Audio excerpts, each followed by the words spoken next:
Hey guys, welcome to my channel. ఈ video కనుక మీకు నచ్చినట్టయితే do like, share and subscribe to my channel. So ఈరోజు అయితే ఫిష్ ఎగ్స్ కర్రీ ఎలా చేయాలో చూసేయండి. సో యాక్చువల్గా అయితే మా మమ్మీ ఎప్పుడూ కూడా ఫ్రైయే చేస్తారనమాట. సో ఈరోజు అయితే ఇలా కర్రీలా ట్రై చేశారు. సో ఫస్ట్ అయితే మనం ఆ ఎగ్స్ని కొంచెం సాల్ట్ ఇంకా పసుపు వేసుకొని వాటర్లో బాయిల్ చేసుకోవాలి. సో తర్వాత ఈ విధంగా మనం అన్నీ వేసుకొని ఇలా ఫ్రై చేసుకోవాలన్నమాట. సో పసుపు ఇంకా సాల్ట్ వేసుకుంటున్నప్పుడు కొంచెం చూసి వేసుకోవాలి, బికాజ్ ఫస్ట్ మనం బాయిల్ చేసినప్పుడు దాంట్లో కొంచెం వేసాం కాబట్టి సరిపడా సాల్ట్ ఇంకా టర్మరిక్ వేసుకోండి. సో చింతపండు పులుపు వేసుకుంటే టేస్ట్ ఇంకా బాగుంటుంది అన్నమాట.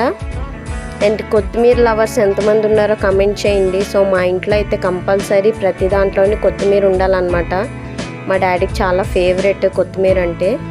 అండ్ లాస్ట్లో కొంచెం ఫిష్ మసాలా వేసుకొని